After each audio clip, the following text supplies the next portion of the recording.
Okay, all right. So Thank you. welcome everyone. Let me share my screen, I guess, so that we can all be on the same page. Can you see it okay?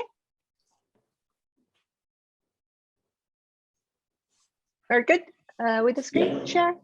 Okay, great.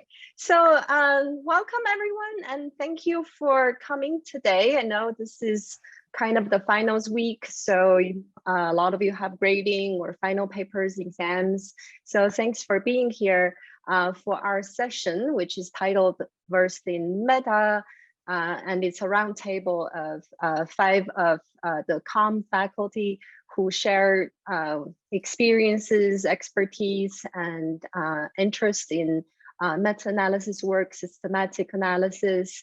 So that's going to be the focus of our roundtable. So we're just going to kind of share our work and talk about our experiences doing this work and see whether we can gather more interest from the audience on this line of work. So I'm sorry, this is not about metaverse. And before Facebook takes over this word, I hope it hasn't entirely taken over the word meta yet, but we are talking about meta-analysis, meta-research. So just a brief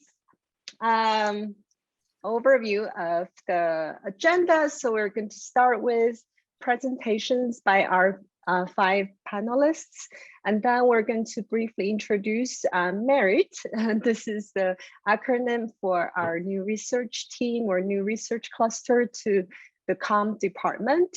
There will be a very brief summer school announcement on meta-analysis. And then we're going to open up to questions and answers and then open discussion.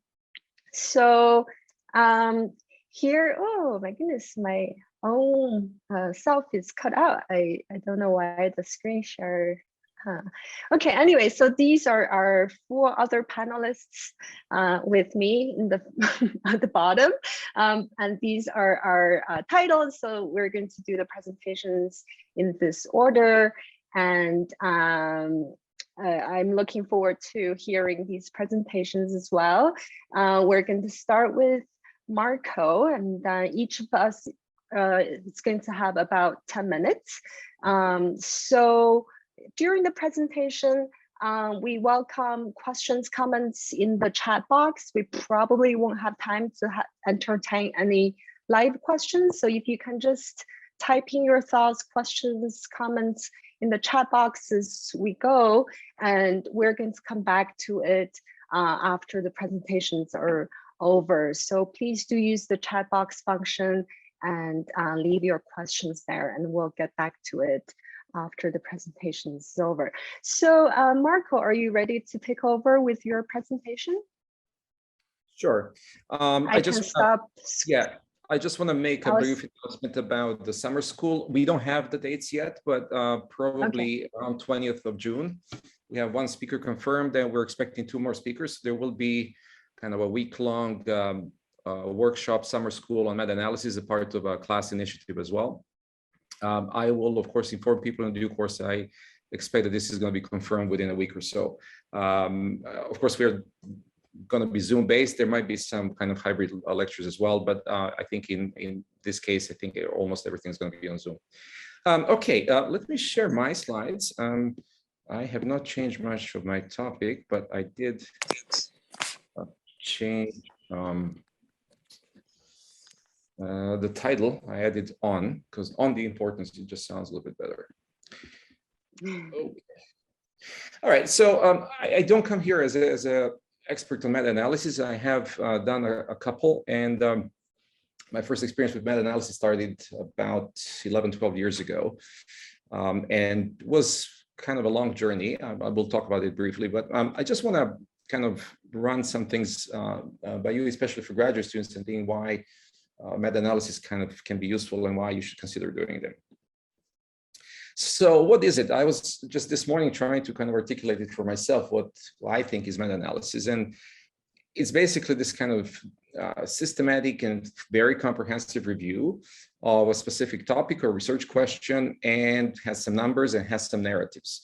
Both things are important. Meta-analyses are not just about numbers and averages, because oftentimes it needs some interpretation. It needs to be, I would say, quite well written.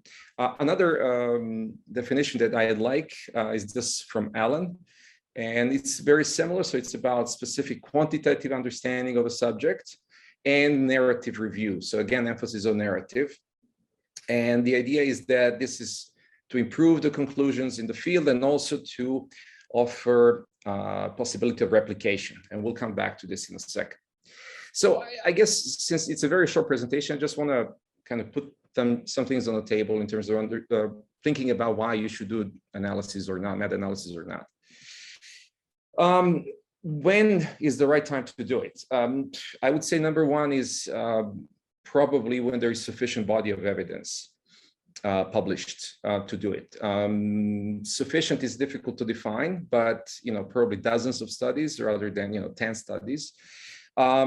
If you're in a very new field, you may have the first mover advantage in terms of publishing the first ever meta-analysis on something. Of course, the disadvantage is that you're operating with usually very small number of studies published, and your conclusions may actually be driven by these kind of early studies. Another reason, I think this is a very strong reason, is when there is a need for it. And the needs can come from sort of personal angles, and personal angle could be, you starting a research project or, for a research grant, or you starting a PhD dissertation. So that's a good enough of a reason to start it. And of course, to when the community needs it. So sometimes there's a lack of consensus in the community about certain relationships or about the impact of, in our field, media messages or similar phenomena. And sometimes there is a fair degree of controversy about it. And I think that's pretty good kind of ground for you to start thinking about doing meta-analysis. I will make some comments about why I decided to do some of those that I did. And last but not least is the amount of time you have. Meta-analysis is a very time-consuming process, and it's not just time, it's also the effort, and there could be quite a bit of hassle, and I will explain roughly why. What are the challenges? The challenges that I have personally encountered and that are known in the field, and there are many, again. One is, of course, the issue of data quality. In our field, data quality and the analytical quality varies quite a bit.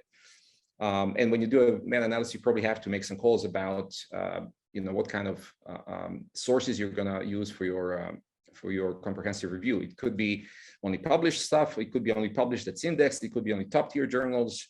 So I think there are quite a few issues there. One of our speakers in the summer school is probably going to talk much more about selection of studies rather than just analytical issues.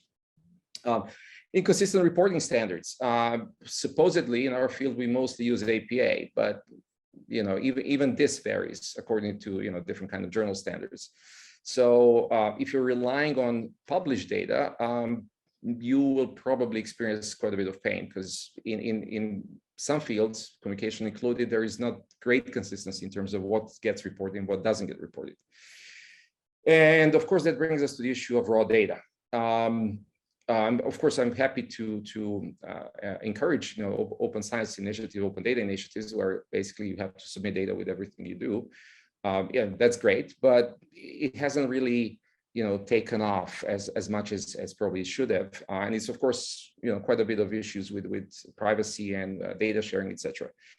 So in that case, you have to contact the authors and say, hey, can I get some data from you? And some of them are very friendly and very helpful, and the others are not. So just to kind of let you know that if you're looking for raw data or some parts of raw data, some correlations, for instance, or something, then there could be a bit of a journey there. Also, communication is a very heterogeneous field, and not just communication, other fields as well. We are not as well and precisely defined as psychology, I think.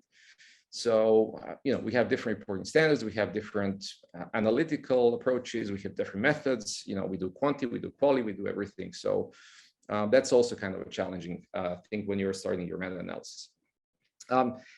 Just to kind of briefly talk about what I have done. So this is the first meta-analysis that we published. It was a while ago. We actually took about I would say 2.5 or almost 3 years from starting to do the review and until we got it published. And it went through some pains because we had to basically completely redid the analytics. It was better. It ended up being better, but there was quite a bit of going back and forth with the actual authors. As you can see, we didn't have that many studies. We had 222 studies. We identified 35 studies initially, but we couldn't get data from some of the authors, or they were unwilling to share the data. The good news about this is that the reason why we started is because I was starting a research program at that time, and I personally needed it. I personally needed some guidance about where to go with my research questions. There was so much talk about blah, blah, social media, engagement, etc. So I just needed some kind of more solid guidance about where to go with this. And it served the purpose quite well. The second one was a little more focused. It's very similar analysis, but focusing on Asia, and basically, again, using it as a guidance in my own research to see if there are any differences. We all do comparative research, but it's usually very opportunistic. It's like, okay, let's compare, Hong Kong and Singapore. Oh, okay, I have some friends in Singapore, so maybe we can compare it. This was a little bit more systematic. We tried to gather everything that was published at that point of time. And we found, I think, about 15, 16 studies or so, trying to see if there are any patterns emerging across Asia in terms of social media, political expression, participation. And we did find some differences, but they were probably not as pronounced as we thought. So one of the potential outcomes of your meta-analysis is that you don't find much, that simply on average, there's not much of a difference or not much of an effect. And this is also, I think, quite common. And then lastly, about 2 years ago, we published a study that's about kind of social media-based predictions of elections and public opinion. So I've been involved with this topic for a long time, and with some regrets, I would have to say, because again, the field is extremely heterogeneous, and the reporting standards are all over the place because everyone has been doing this, from people in communication and media field who are interested in social media's impact, and from a computational perspective, so computer science, information, also people, of course, folks in social psychology. So we ended up with a lot of problems with this study because simply there are different ideas about what prediction means in different disciplines. Again, this was probably 4 or 5 years of work and going back and forth, and not having a very pleasant journey, but it was a very useful journey for us because we realized that the field is much more fragmented than we thought, and we did make some important, I think, contribution with this article as well. So that's about it. I would, of course, be happy to answer some questions. I have some other things to add later, but since my time is up, that's it for me. Thank you.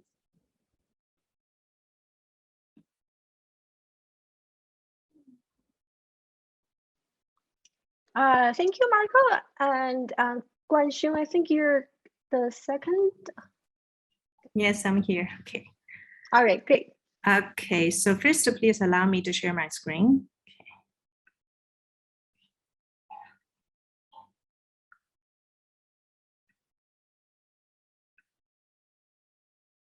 Okay, so everyone can see my screen? Okay. Hi, I'm Guanxiong. It's my great pleasure to share with you my experience of conducting research synthesis. So I changed the title of my presentation a little bit. So I used research synthesis instead of meta-analysis, because in my presentation, I'm going to share with you on 2 of my recent research synthesis projects. One is systematic review, and the other is meta-analysis. So I hope you can get some sense about what's the difference between, and the similarities and difference between systematic review and meta-analysis. Okay. So first, why do we need the research synthesis? So here I use the word research synthesis as our umbrella term, which includes both systematic review and meta-analysis. Okay, so first we know that research synthesis, some people may think that it's just a literature review. It's studies of studies.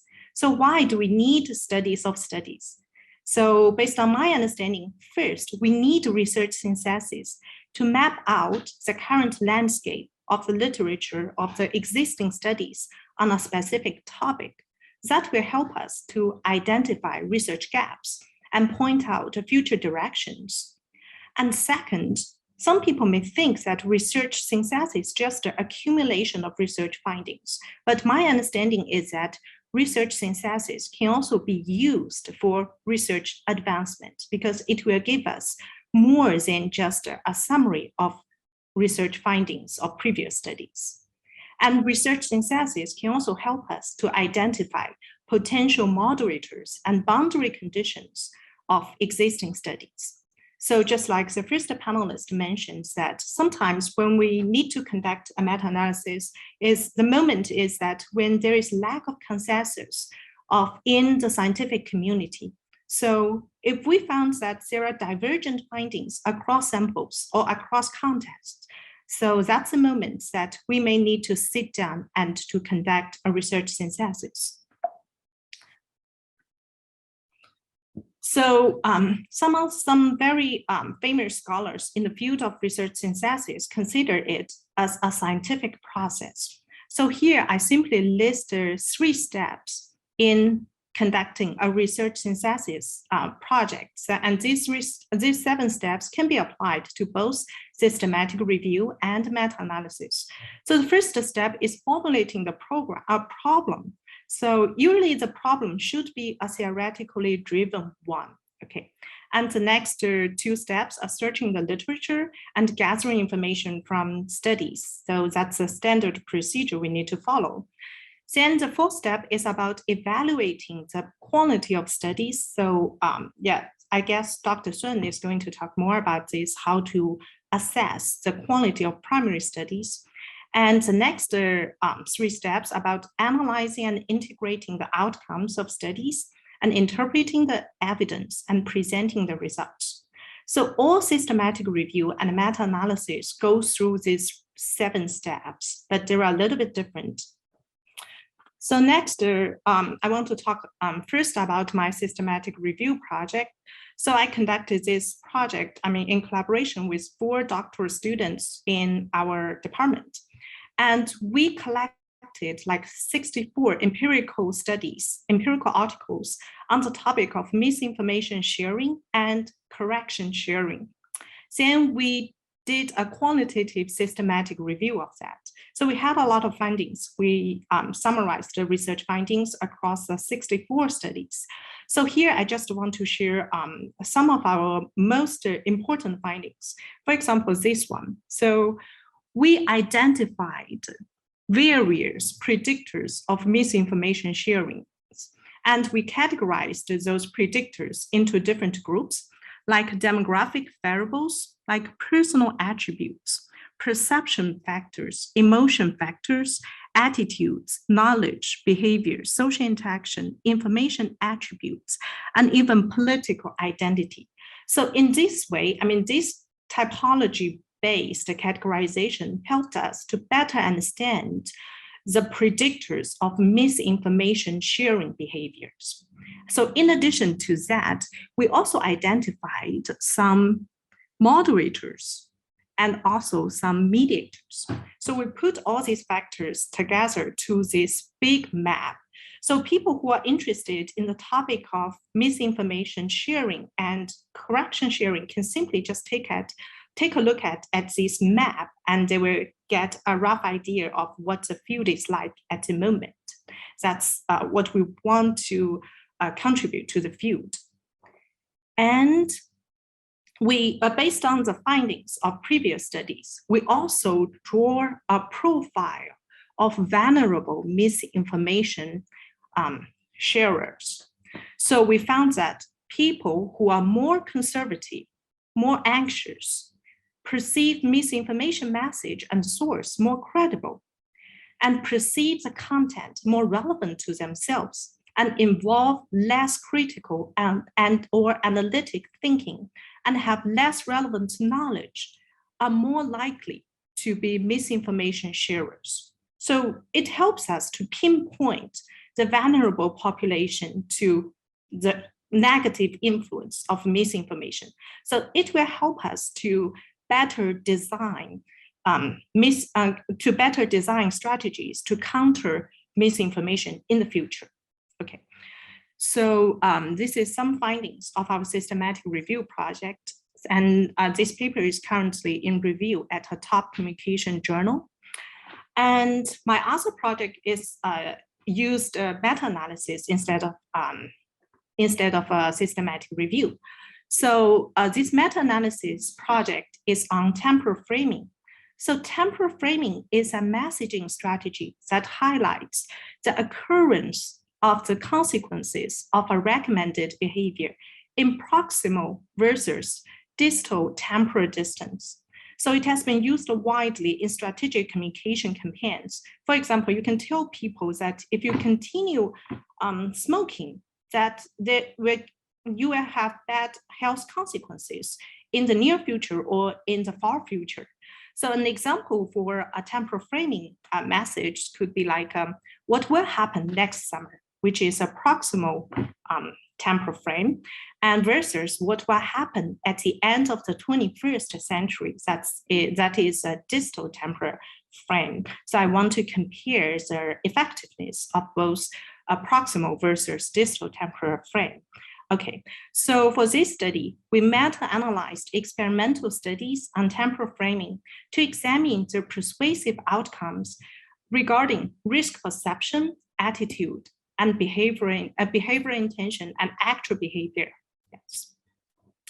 So for this study, we extracted effect sizes from each study that were included in the meta-analysis, and we tested the moderating factors across these studies.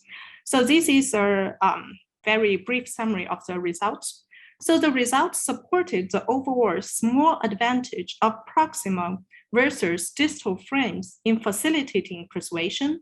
So you can see that the overall weighted effect size is pretty small, 0.06, Yes, it's a very small effect size. So generally, we would say that the proximal frames are more effective than the distal frames.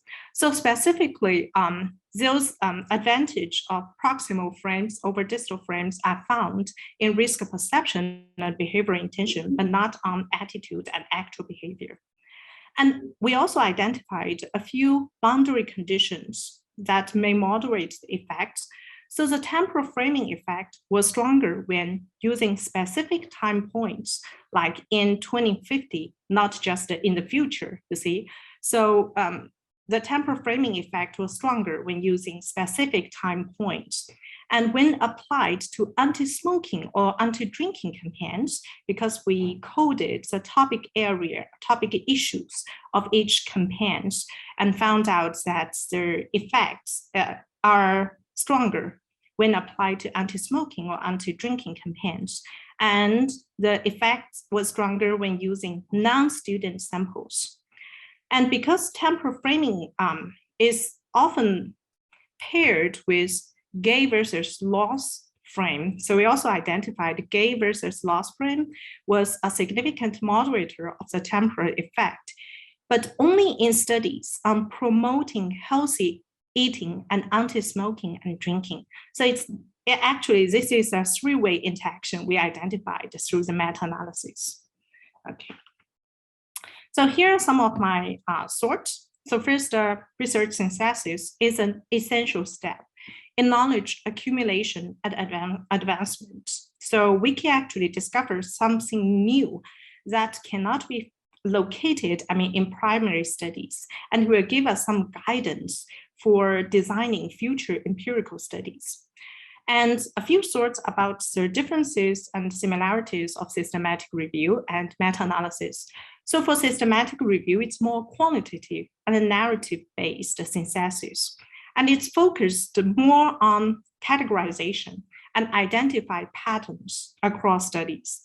And for meta-analysis, it's more quantitative and it's effective-based, and it allows for complex statistical analysis to test relationships among variables.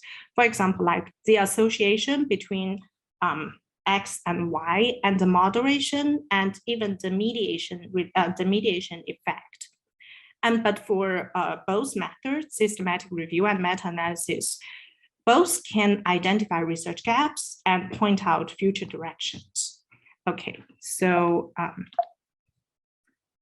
so here are some resources for beginners in meta-analysis and systematic review. I hope doctoral students who are interested in exploring more in this direction would find them useful. So the 4 books I list here are those I reference frequently for my own studies. And I listed 3 softwares which I found useful. The first one is Comprehensive Meta-Analysis, CMA. It's a good one. It's a good software for beginners, but I mean, the functions are a little bit limited. So now I moved to Metaphor package in R, and I know some people in medical schools, they would prefer to use Review Manager. So you can choose one based on your preference. Okay, so thank you so much. If you have any question, I would be happy to talk to you. Okay, yeah, thank you.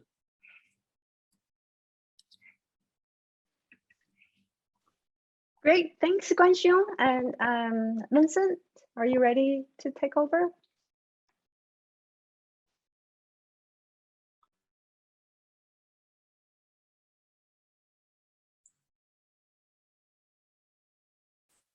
Okay, yeah, thank you. So I'm Vincent. So briefly introduce myself. My research generally focuses on the at the intersection of information, communication, and technology. So with a special focus on the health information on social media. So today I will present a meta-analysis study about the online health information behavior, so which is published on health communication. So I will go through the whole process of this meta-analysis. So I hope to give an example about what is the process of meta-analysis.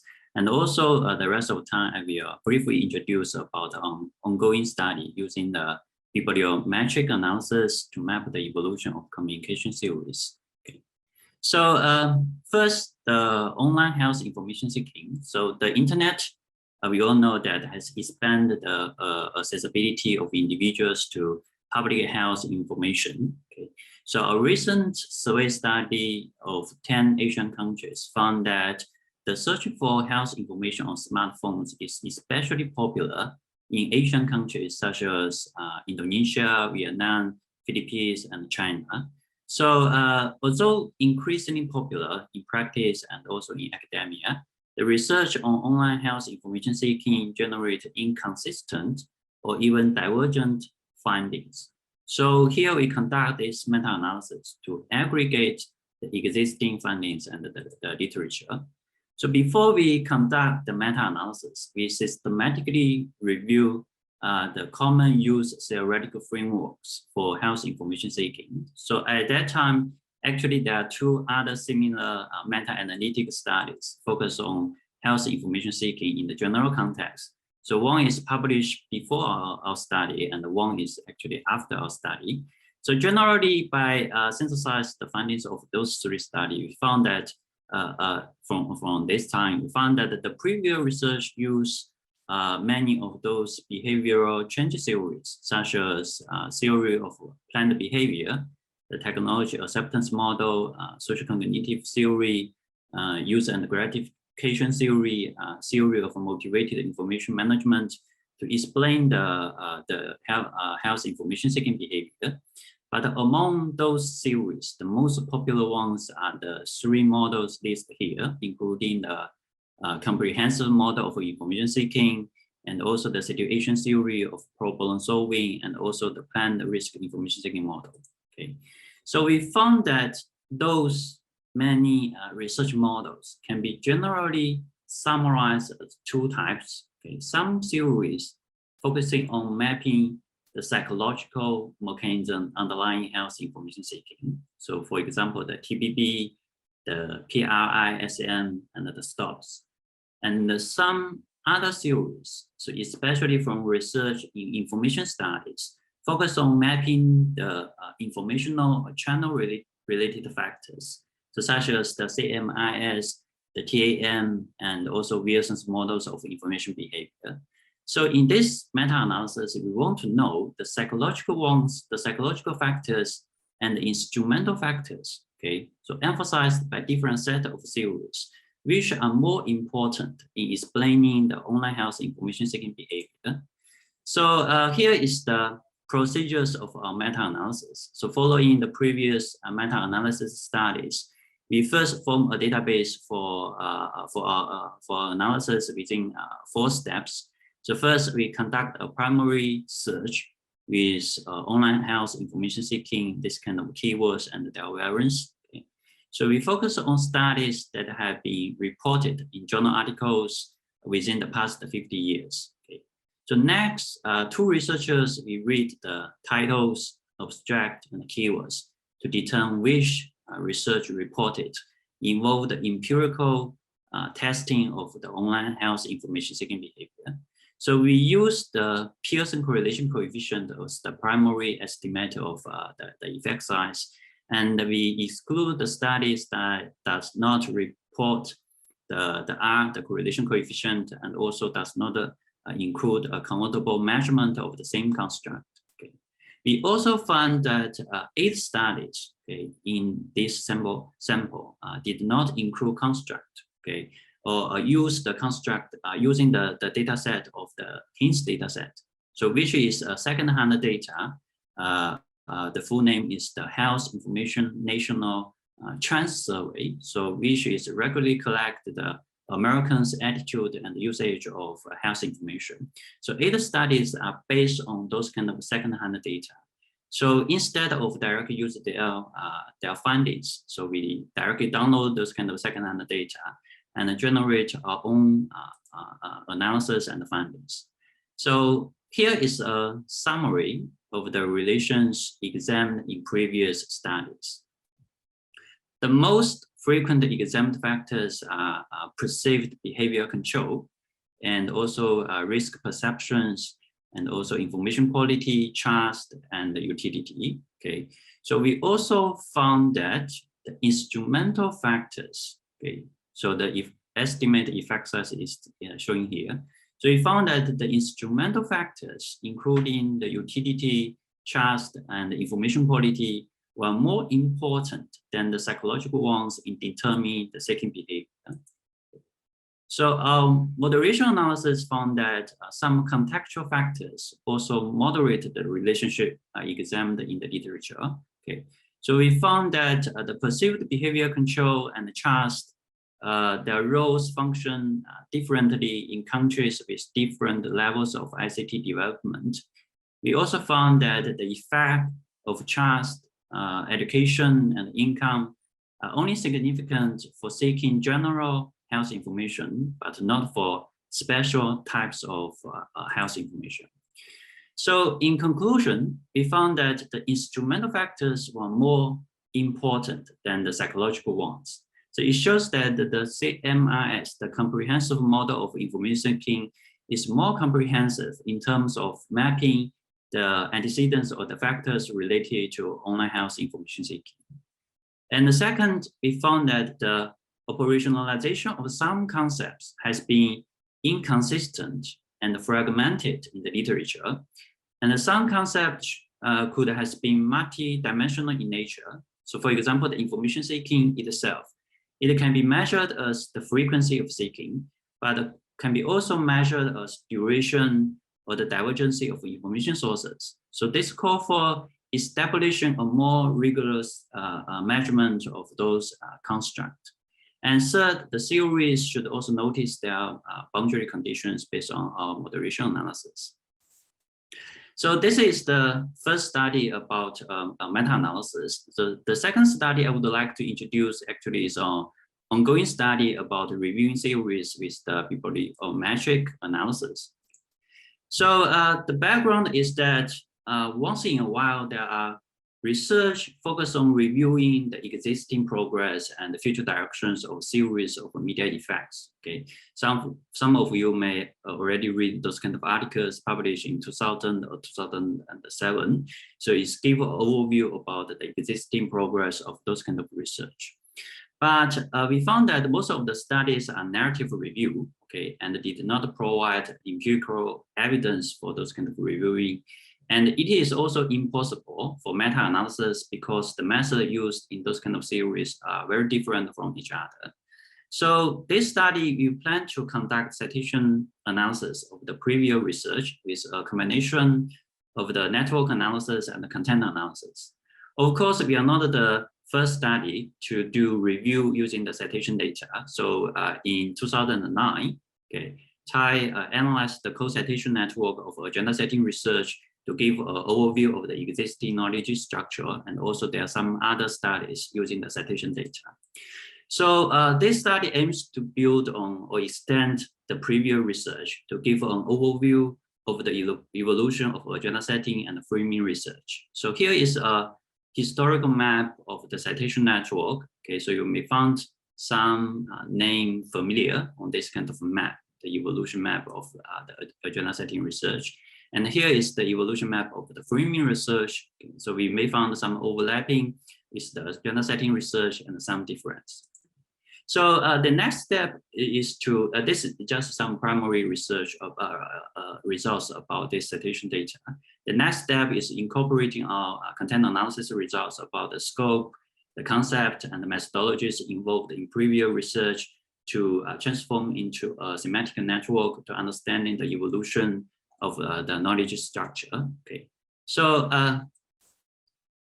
so this is the two studies. Okay, so I welcome any kinds of suggestions and comments for those two studies.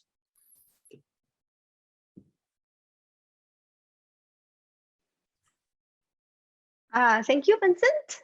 So we'll move on to Dr. Zhu, Jonathan.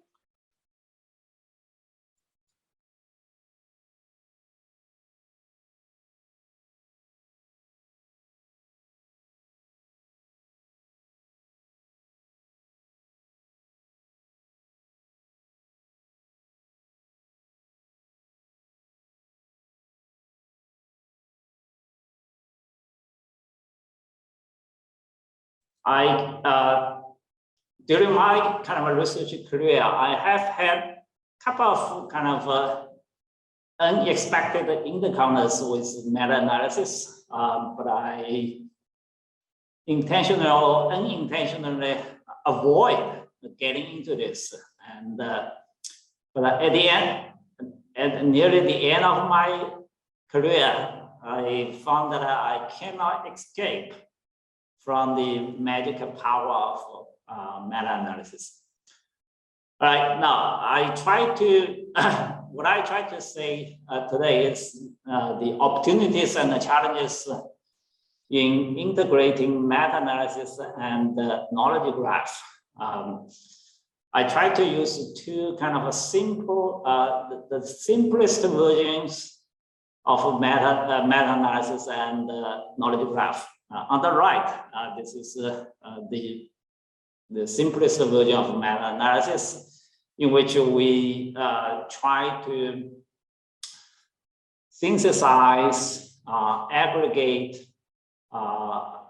multiple studies of a simple relationship between, usually a causal relationship between one independent variable and one dependent variable, aiming to arrive a weighted average effect size, right? And all my the three previous colleagues have presented concrete examples of this approach. Vincent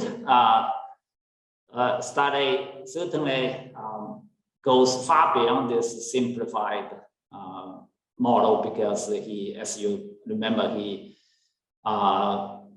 tried to integrate a much larger rate of variables.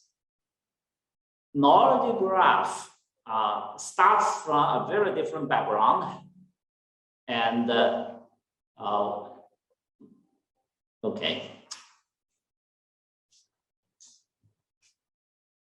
which tries to establish a much broader system of knowledge concepts, relationships, and many other things. And but even though both come from different traditions and with quite different purposes.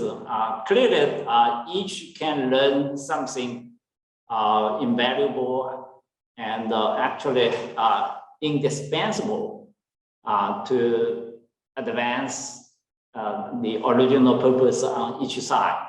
So that's the kind of the general messages that I first discovered by myself, and then I tried to work along this direction. Let me be a little bit more specific on the similarities and the differences, probable differences between meta-analysis and the knowledge graph. Now, this is definitely an incomplete or even a very limited list of comparison. But I think that these are probably the most obvious, or perhaps the most fundamental differences between the two approaches. Meta-analysis focuses on single triplet. Triplet involves two concepts plus a relationship. And it focuses on the local relationship. The word local refers to the scope of this relationship. It covers one particular pair of relationships or a set of connected relations within still a relatively narrowly defined scope. However, meta-analysis tests and summarizes this relationship with substantial evidence, and mostly with regard to the causal direction and the strengths, and also sometimes the form of the relationship, linear or non-linear or other forms. And meta-analysis, again, as my colleagues have demonstrated, reveals rich and detailed information about that particular line. Knowledge graph probably sits the opposite side from meta-analysis around these dimensions. Knowledge graph tries to link many triplets, and so in the end, try to develop a global ontology, a general structure of a large body of knowledge for certain particular domains, or even for a much general universe. And with such an ambitious and also broad perspective, knowledge graph, most of the existing knowledge graph studies that I have found tend to be just focus on use a very simplistic and quick and sometimes a quick and a dirty approach to these specific relationships. Mostly, it's not a substantiated causality with a strong evidence, rather mostly built on mere co-occurrence. Sometimes a correlation, but mostly even not correlation, co-occurrence, which is statistically less stringent. Correlation coefficients could be tested against probability distribution. Co-occurrences quite often even skips from significance test. And therefore, the knowledge graph looks grand from outside, but actually represents a set of loose connections among the two within. And so clearly we have a kind of a pair of dilemmas if we want to go into narrowly defined, well-documented, specific scope of knowledge. We go with knowledge meta-analysis. On the other extreme, if we want to get an overview of the entire forest, then we go with a knowledge graph. And the next step is obvious that we could and we should combine these two approaches to inform each other and to enhance each other. One particular study that I have involved is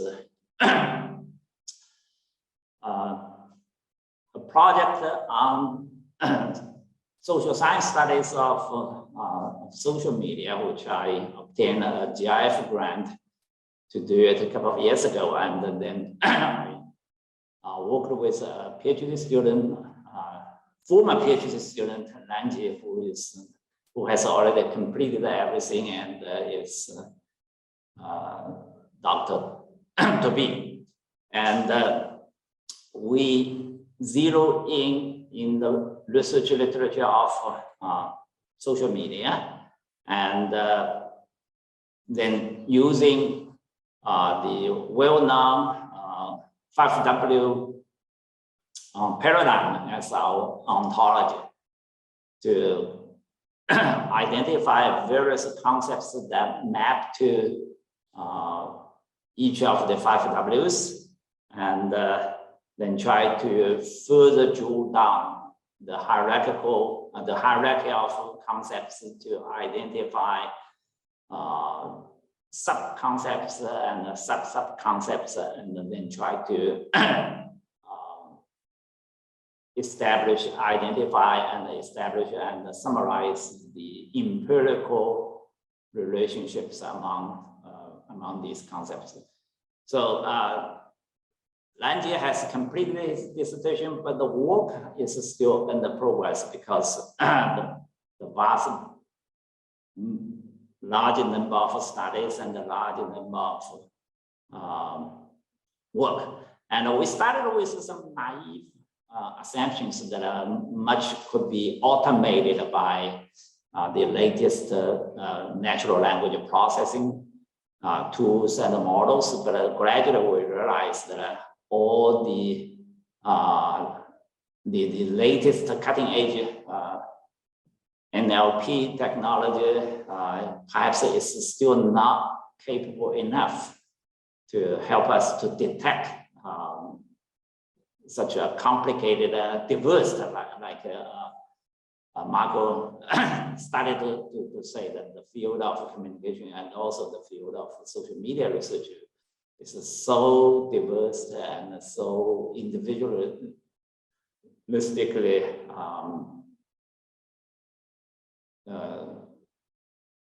styled. And so this is perhaps a general kind of description of what I'm kind of interested in and what I have been doing. And hopefully we will be able to wrap up the first phase of this study and then share some more concrete results with everyone here and beyond. Thank you.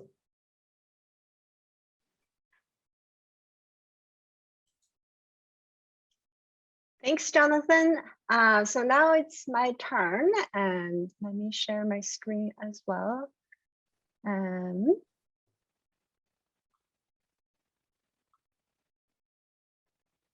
Sorry.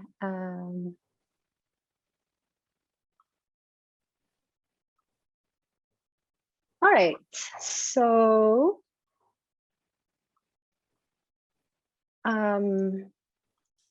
just give me another second.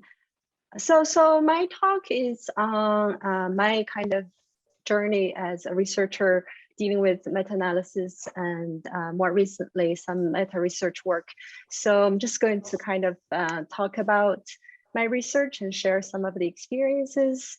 And so meta, this is the dictionary word for meta as a prefix. So it's self-referential, referring to the self-category, and it's comprehensive, transcending, and of a higher order, right? So we talk about meta emotions, emotion about emotions, and meta theory, theory about theory, so on and so forth. So when we talk about analyses of analysis, so that's meta-analysis, and our panelists have already shared their work with you. So you have the, if you had not known what meta-analysis is, now you at least have some idea. And now research on research. So this is an emerging term, meta-research, and so is science on science, so it's meta-science. So basically, these are about using research methods to study the research process.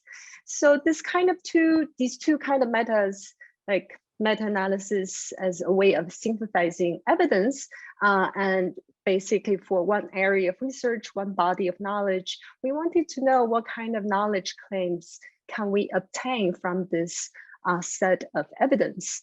And for meta-research or meta-science, it's about assessing the research practices, research processes, and we wanted to know how good is the research process that lead to these knowledge claims. So we wanted to know how good are the knowledge claims.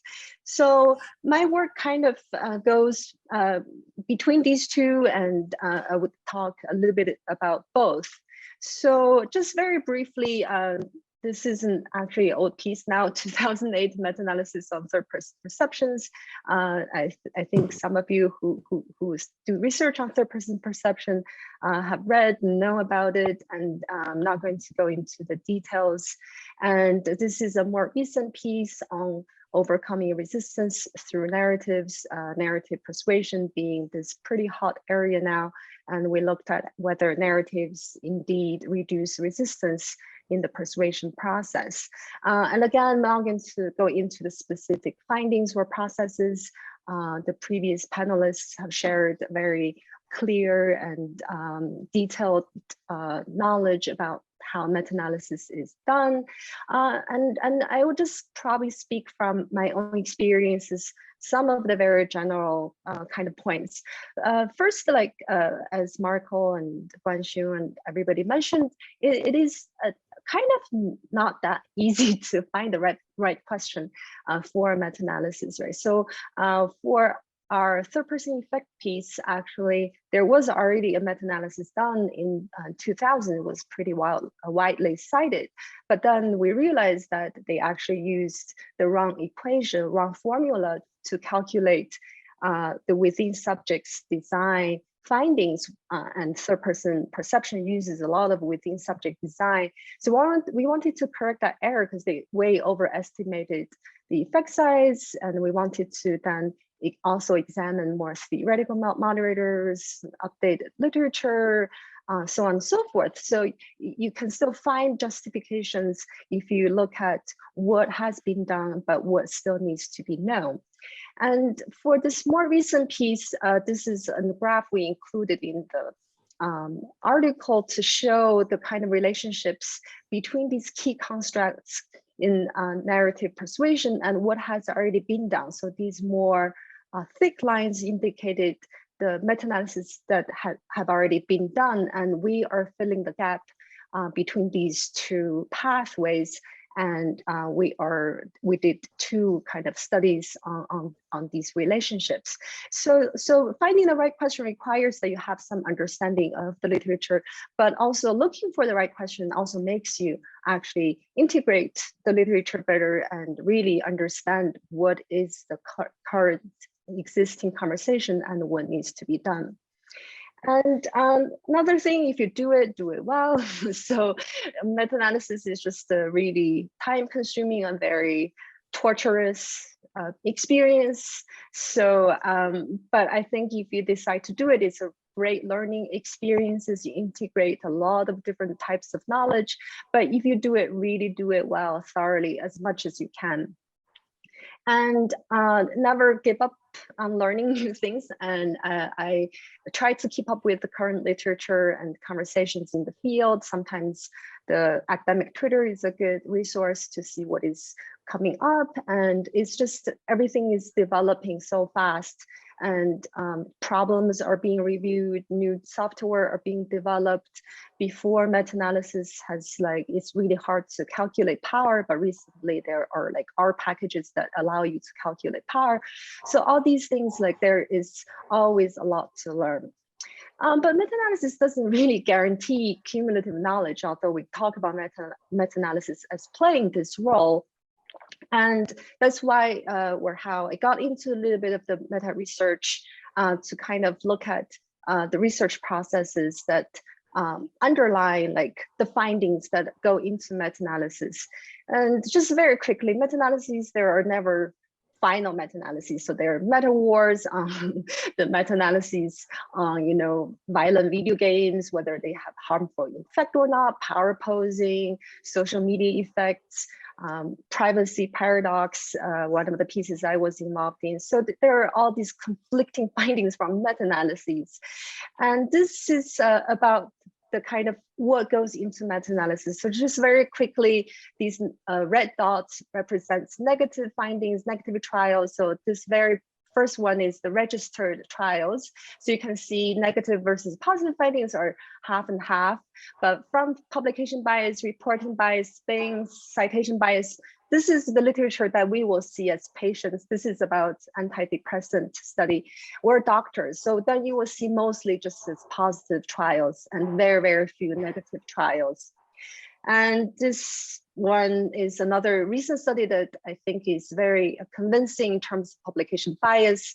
So those who do publication bias, you know that these are all like funnel plots that are skewed that indicate publication bias. But this last one is this is a money priming effects research. So it's used only pre-registered effects. You can see it's perfectly symmetrical, and the effects is 0, 0, 1. There is no effect at all. But if you look at all the studies that published, the effect size is 0.31. It's a pretty decent effect size, and published is 0.42, and unpublished is 0.15. So again, it shows publication bias and probably some problematic research practices that go into it. So when we talk about this hierarchy of scientific evidence, the pyramid, right? So we used to have, we still have meta-analysis, systematic reviews is this like on the top, right? Like these are the studies that are weaker in terms of scientific evidence. But this part, we can't trust it too much because it can be systematically biased. And it's very important for every meta-analysis to include an analysis of publication bias from a book in 2005. So this really kind of inspired or motivated us to look at, like, in communication journals, the top communication journals, do the meta-analyses published there include or even address the concern of publication bias? So just very briefly, this piece was published in a special issue on meta-analysis. So we tried to look at the best practices in communication. So we included these like 5 top journals, and we found 45 meta-analyses published in these years. And then we wanted to see whether the authors addressed publication bias concerns by conducting a thorough search by looking for unpublished data or great literature, and whether there is retrospective assessment, like whether they then include formal assessment of publication bias in their meta-analysis. And again, like you can look for the specific findings in the article, but overall, the short answer is that we don't do well at all in either of these aspects. And this is another meta research piece that I kind of been doing, and then this is going to be presented at ICA this year. So we also looked into the statistical power because statistical power, it's not just about false negatives, it's also about random noise that make false positives a lot more likely, that lead to inflated effect size, and a lot of problems that will result in unreliable, misleading, and wasteful research. So this is APA manual in 2010, and in other manuals too, like it is actually strongly recommended or required that we routinely provide evidence that your study has sufficient power using Cohen standard. So again, we looked into these, we crossed our communication yearbook because it doesn't really publish a lot of primary experimental studies. So again, our questions is like, do we as communication scholars report a priori power analysis to calculate sample size, and how powered is our research? And just very quickly, so this high bar means there is no mention of power analysis at all. So we're talking about the publications in top journals. And these are some other types of, mentioned, but not doing anything, and sensitivity analysis, but you can see the majority of the research doesn't include power analysis. This is by journal. Again, the highest bar is like no mention of power analysis at all. And just picking out some key results, if we look at the median power for our experimental research. So these are the three thresholds, for small, medium, big effect, large effect size. If we use medium effect size, the median power for our communication studies, experimental studies is 0.62. And if we use range at all, like effect size for all communication research, our power is only on average 0.5. That means it's like flipping a coin, right? And then the number of studies or percentage of studies with power over 0.8, that's the recommended threshold, is only 1/5, right? 1 out of 5. And then again, for journals, so these are the 5 journals, and this is 0.8. So you can see the average power by publications in journals. And across time, there is some sort of overall like optimistic trend, I guess. And then you can see there is an increase for power. And I think it has a lot to do with like the easy access to, collecting online data, but regardless, it's a good sign. Anyway, so just going back to wrap up, and with all these like problems of publication bias, positivity bias, weak power, and the open science field is revisioning the scientific evidence pyramid. So they redid the scientific evidence pyramid. So meta-analysis is still sitting at the top, but it's meta-analysis of registered reports or pre-registered studies, right? And these are the kind of, exploratory research, confirmatory research, registered reports. So just how valid, how reliable these findings can be. And then people are more ambitious, saying we should really strive for registered report, meta-analysis of registered reports, plus open data code search. So it's a lot of conversation going on in this way. And as Marco mentioned in the beginning, it's not really easy to do all this, but the field is trying, or I think the communication field should follow with that.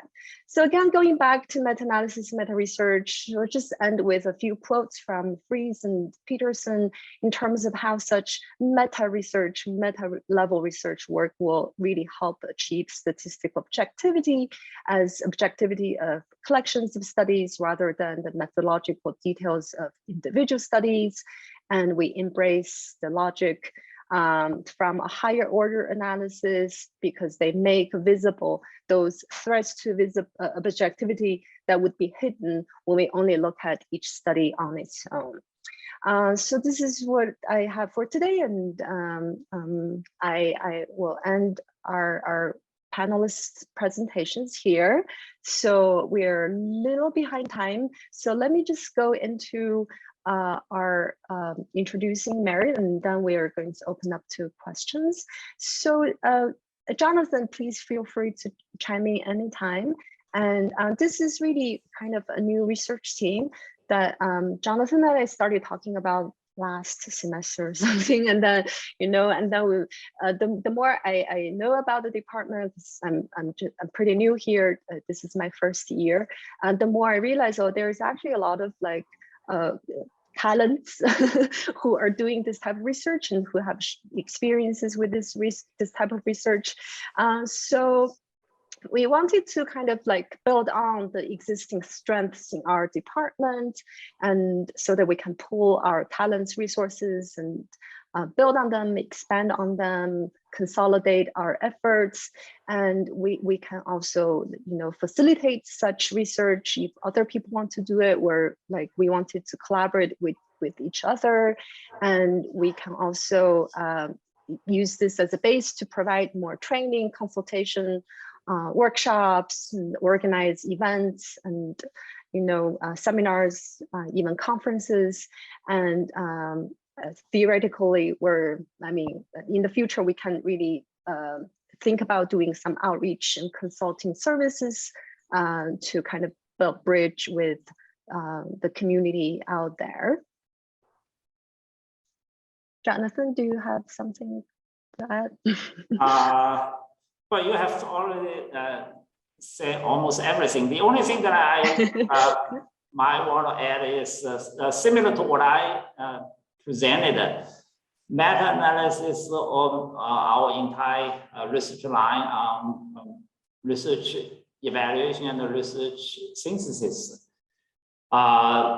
should combine both human input and also machine intelligence. But right now, I think we should rely more on the human judgment, and gradually, we hope that we will be able to develop sensible and reliable semi-automatic or fully automatic tools. But that's the long-term objective. Yes, definitely. So, I mean, these are the kind of two broad areas we kind of think we can carve out. So meta-analysis, that was the focus of this roundtable. It's just one type of synthetic method and systematic analysis too. And Jonathan and Vincent talked a little bit about knowledge graphs and bibliometric analyses.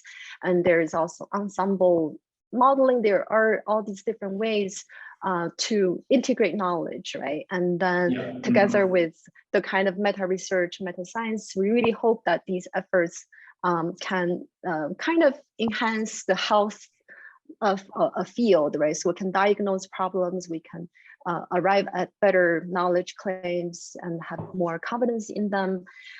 So this is kind of our broad idea, and we just initiated this effort, and we hope to build this like into something bigger and more meaningful to everyone in the department, in the college. And so if there are questions, feedback, suggestions, and if you would like to talk to us, you can email any of us individually, or you can send this to our Gmail. So we really would appreciate more kind of input and the conversations with you all. So so Marco already covered this part. And we now we have like about 20 minutes. So we would like to open the floor to discussion, questions, and thank you all the panelists as well. And we will now entertain questions or anything, comments. Okay, thank you. Yes, please. So yeah, it's me. So just can you hear me clearly? Yes, we can. Yeah, thank you very much. And I have two questions to ask Dr. Wang. I am very interested in your presentation and about your research. About your first project.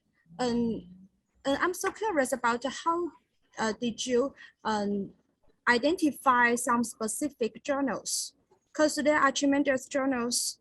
So how to identify some specific one to be included in your research? And second question is that I noticed that you label some such as the label like anxiety or maybe I just can remember that one is anxiety or maybe information. And so if one empirical study is that overlap, I mean, so how to negotiate and how to deal with this issue? If I'm just curious about how the label comes out. Yeah. Okay, so the first question actually is a very interesting one. Okay, so initially, because we first do a primary search, so we first choose one of the database called the WOS, or Web of Science, this database. So we use just keyword search, use the health information seeking online. So there are different combination because online can change to social media, smartphones, and health can change it to specific, for example, cancer or other types of those kind of health related keywords.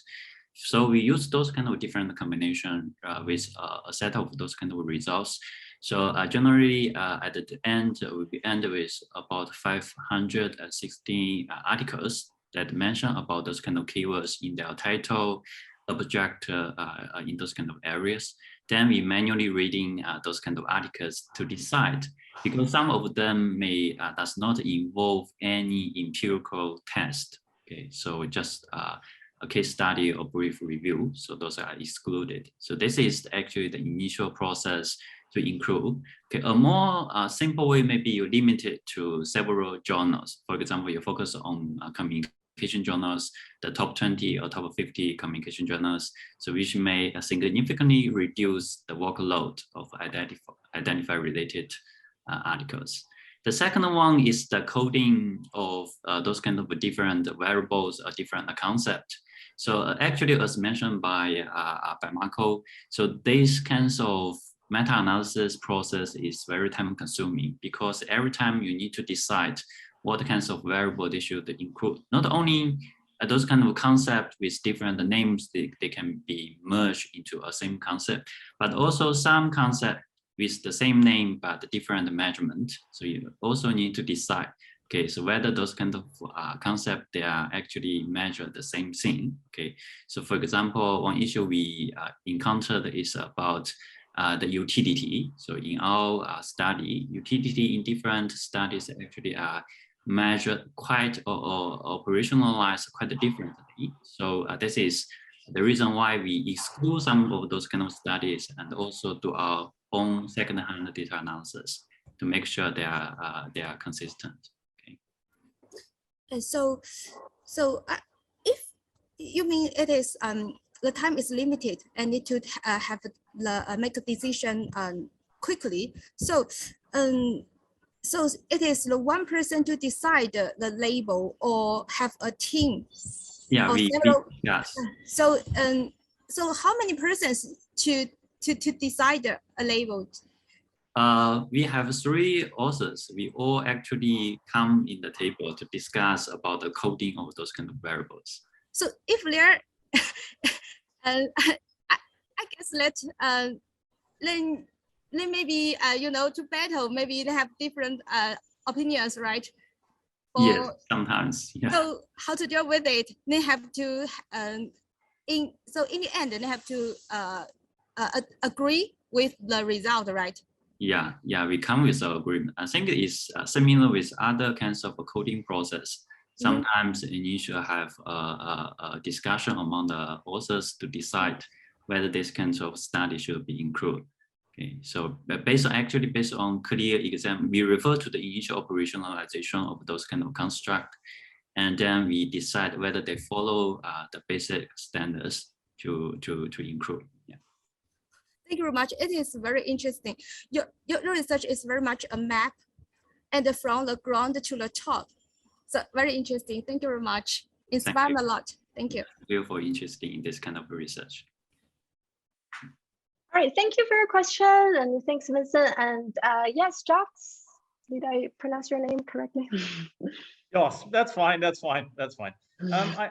My name is Jos Bartels. I'm from HKBU, and I'm in organizational communication. I have some experience in systematic literature review, And I had a couple of questions, but actually the last presentation, so from Dr. Son Yi, that reminded me of a discussion we had in communication science a couple of years ago about the statistical p-hacking. These discussions have been in marketing and in organizational behavior and in social psychology, but especially just when I saw your slides and I saw how little in these journals is actually still reported on specific kind of statistics. I was wondering, so how would we deal with this discussion on statistical p-hacking? And more importantly, it's for all of the panel people, and more importantly, even, should we not educate editors of these top journals better in not accepting papers without the actual so because if a p-value is 0.045, we say it's statistical, right? But then if a p-value is 0.0000, I always tell my students, don't worry, it's going to be definitely significant. But I'm especially one of the slides that the last presenter had on how little is reported in even these top journals, that made me wonder what happened to our discussion in the field on this statistical p-hacking. Does anyone have an idea or an opinion on that? Thanks. Well, I can try a little bit. I mean, I think it's a very tough question, and it's a very big question for the field. And for sure, I think this open science discussion, I mean, in psychology, they have been doing that, having that conversation for like a few years. And in communication, it kind of just started, but I mean, haven't really followed the very, very recent literature, but there is that open science, open communication. Vincent was involved in that piece, the agenda for open communication research. And I think it got a lot of pushback actually from people in different research trajectories, tracks. I think change is hard, and p-value, p-hacking, or like say problematic research practices, it has a lot of different roots. And of course, I think the kind of institutional pressure for publication is a big thing that we all live in, and it's really hard to talk about. It's really hard to change. And p-value education, actually, like, there is a lot of misunderstanding about p-value, how research should be done. We kind of like, we all sort of know what we need to do to publish, but this very detailed sort of discussion on p-value, what is the correct understanding, how p-value could be misused, I think it's a more recent conversation. I think a lot of people are not really catching up with this conversation. And even for us, when we teach undergraduate classes, we still kind of have a very simplified version of p-value when we have to like do these education. So I think there are many layers of this problem. And I think for researchers, I taught an open science class before I moved here when I was in Utah, and I tried to have this awareness, at least in graduate students, and kind of re-inspire, the kind of our ideals, our I don't know, what dreams when we signed up for this career. Like we wanted to be in this career because we wanted to promote science, but is science going right or not? And I think there are a lot of problems. And I'm just reading this book right now, actually. It's about biomedical research, how it's problematic, and there are like science fictions and quite a few books lately, and people who are interested in reading it talks a lot about these basic problems in a very fun, accessible way. 7 Deadly Sins of Psychological Research is another good one. So it's very easy to kind of have an overview of the extent of the problems.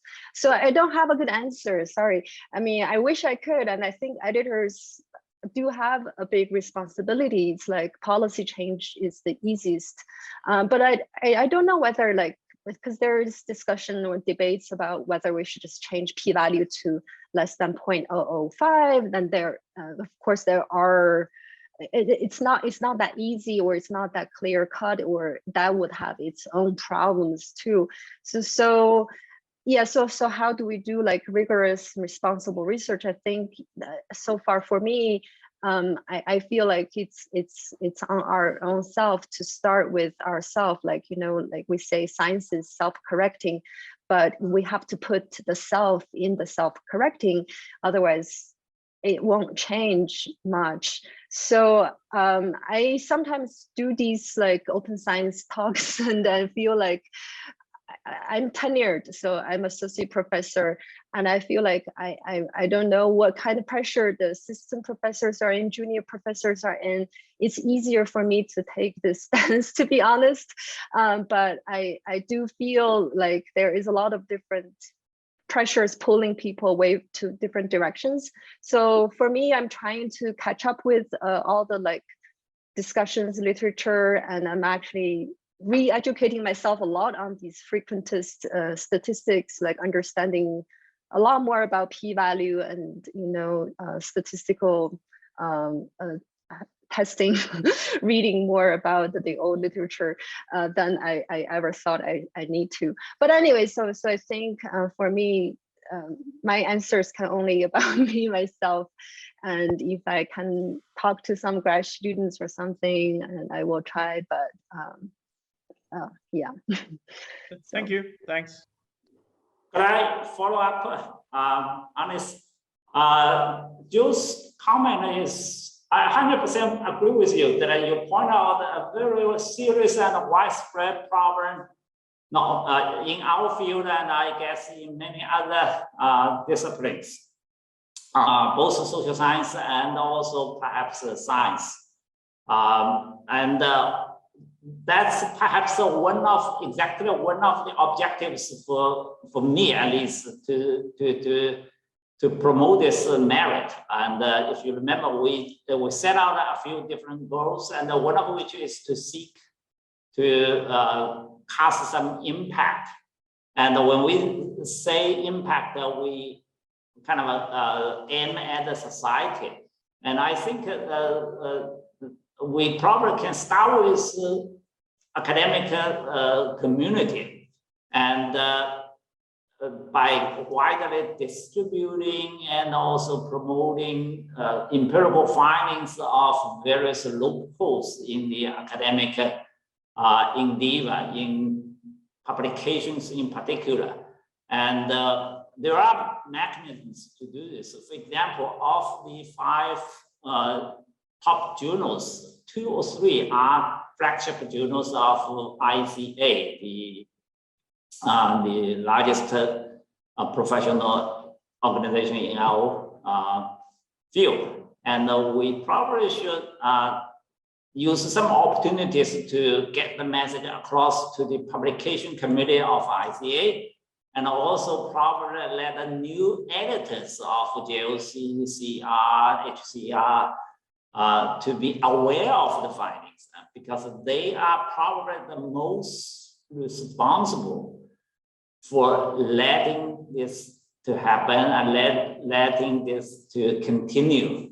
And I'm sure that many of them are not aware of that. I'm sitting on editorial board of several of those journals, and I don't remember anyone has ever brought this issue to either the editorial board meetings or email exchanges.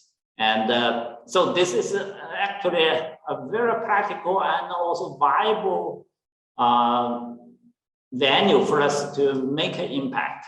So I appreciate Joe's comment. I think this is certainly actionable. We probably need to be more proactive, and that we don't just treat meta-analysis or meta-research as academic research alone. There are a lot to be kind of a spin-off from this line of research.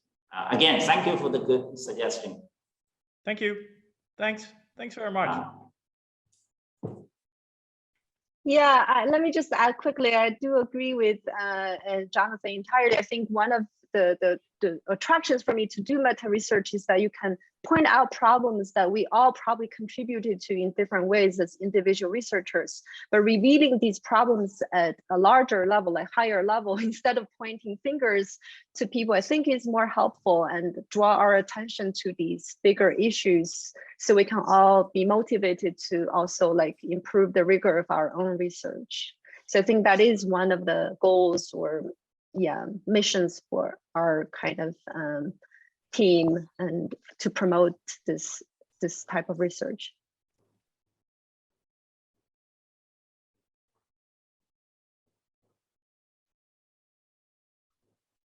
Anyone else would like to ask question, comment? So.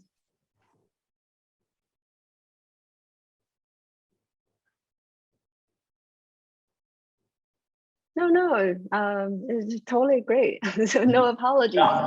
Great questions. Yeah. And Richard, hope that we would. You have anything to say? Some would say I've always got something to say. That was informative for me as a public administration and policy scholar in terms of what you're doing, which I think is great. And very important. And then the sort of open science questions you raise are, again, incredibly important, but very challenging. I started on a p-hacking project about 4 years ago, then decided to stop because eventually you just embarrass your colleagues and nobody will like you. So, you know, there is our work and the way our tenure systems work and journals and so forth, you know, clearly produce many false positives and so forth. So, you know, as you've been outlining in both the process and the critique of meta-analysis, we need to be very careful what we do and the conclusions that we do draw from those. Carry on the good work. I think it's, you know, it's reflected, this work's reflected in public policy and the soon to be Department of Public and International Affairs. Social and Behavioural Sciences do this. They ran a student workshop last year on meta-analysis. So there is, I think, a common conversation here that we can all use and we can all build on to make our research more robust and our findings hopefully have greater practical influence. So great work, everybody. Thank you. Thank you. Thank you.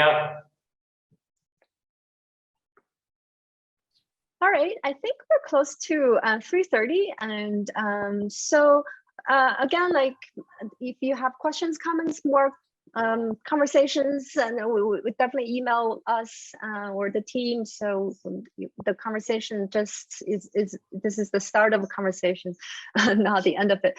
So yeah, so we can call off today's seminar.